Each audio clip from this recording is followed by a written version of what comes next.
Alright, I got time for another caged demonstration. So, caged is these shapes: C, A, G, E, and D. Everything on guitar can be traced back to those 5 shapes. A wise man once said, I don't know if that's totally true, but mostly true. So we're up to pattern 3, which is the G shape. You can do G like this, or like that, or like that, or like that. Or like that. Whatever you want to do, but it's going to be the same notes. G, B, D. Let's say we do this. G, B, D, G, B, G. If you do it like this, you got G, B, D, G, D, G. So you got either a D there or a B on the second string. The D is a fifth, the B is a third. Thirds are kind of more melodic and soft and nurturing and comforting, while the fifths are a little more hard hitting. So if you want to rock, you got to do that. If you want kind of a softy sound, let that B string be open. That's your third interval. All right, so G is G, B, D, 3 notes to make the chord, and we're just doing a shape here. The fun thing is if you move it up 1 fret or 2 frets, most of those sound pretty far out.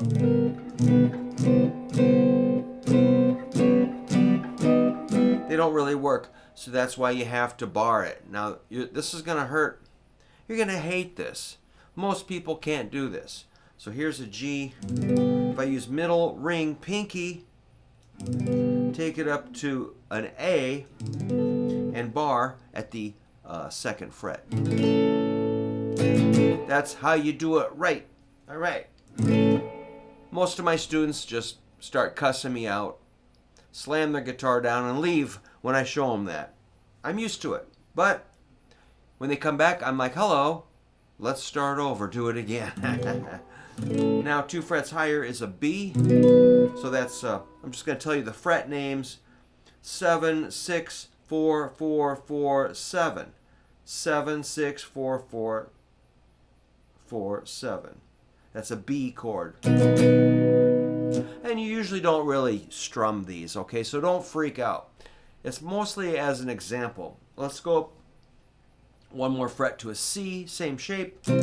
As we go up the neck, of course, the frets get narrower, closer together. It's easier as you go up. 2 more frets is a D. Usually, this is how you really use these. Oops.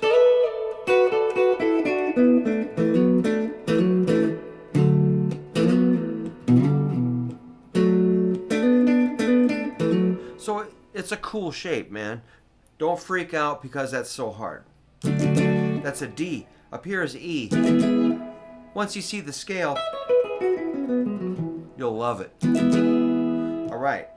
And that's almost playable. 1 more fret is an F, G,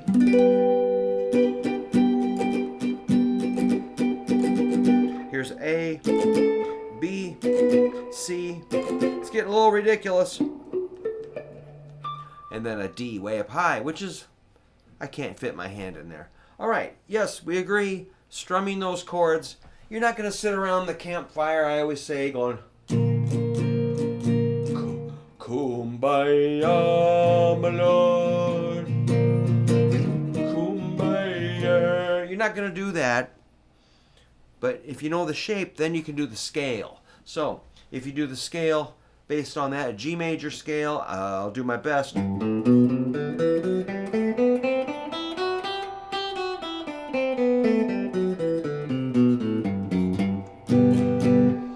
Perfect.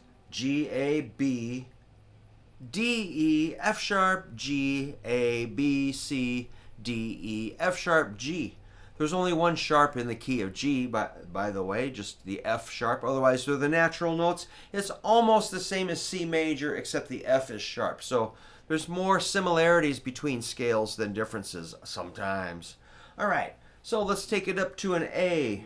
So if you do an A major scale based on the G shape, pattern 3, I will remind you, it's like this.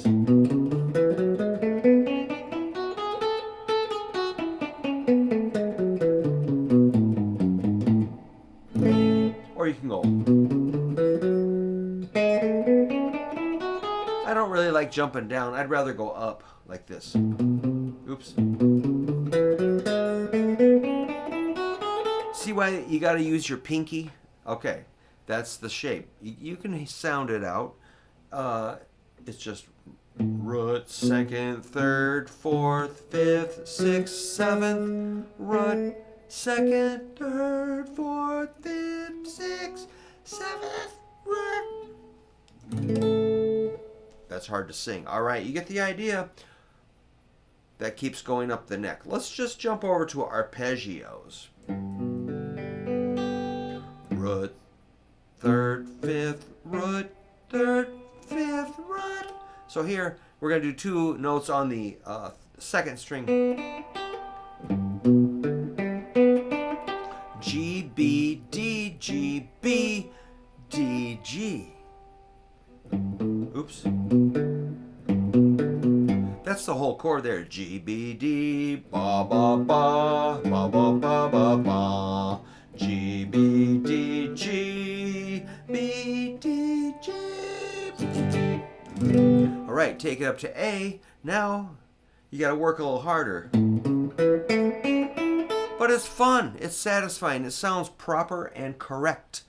If you want to play well, you got to know these basic building blocks.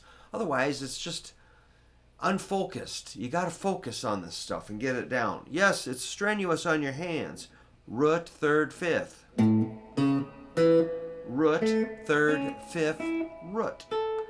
G or A, C sharp, E, A, C sharp, E, A. Way up there. And then, all right, that's our arpeggio. Let's do the chord, the scale.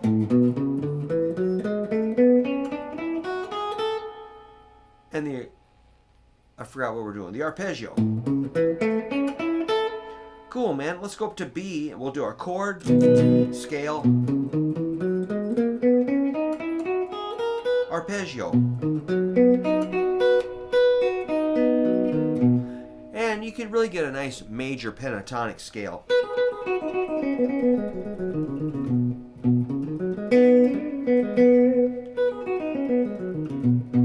Cool, man. Let's do a C. Chord, scale, arpeggio. Cool, man. You can do it.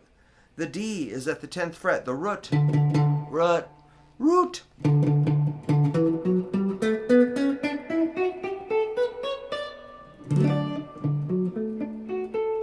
Here's E.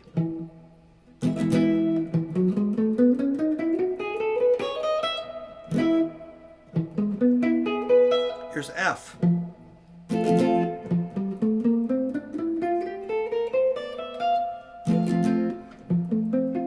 G.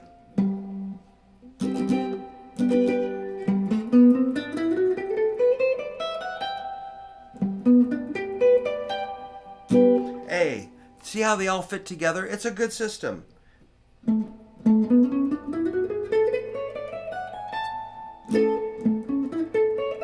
All right, you get the idea. Just keep slamming it up the neck. You want to get your sharps and flats. B flat, A flat, G flat, D flat, E flat. Are there others? I don't know. But maybe. All right, so that's pattern 3. There's 5 patterns. So we've done C, A, and G all in one day. That's a lot of caged monkey business. And I understand if you're frustrated, just get yourself a book, or, this will help you through some of that. If you don't know those chords, get my book, or riffs, or scales, or arpeggios, or this book will have your chords. More chords, all you got to do is email me at hooverguitar@yahoo.com, and we can arrange to send both books. I'll do both books, no shipping. If you buy both books, free shipping. Cool, man. Thank you for thinking about it, and thanks for following my channel. The comments I love hearing from all you guys. Pretty cool. So I'm sorry if I'm yelling at you again. I'm a little stressed out, but man, I I want results. I want you to learn this stuff so desperately. If people are learning and understanding their guitar, I just it makes me so happy. So please dig in and practice and be the best guitar player you can. And thank you so much for your kindness. I appreciate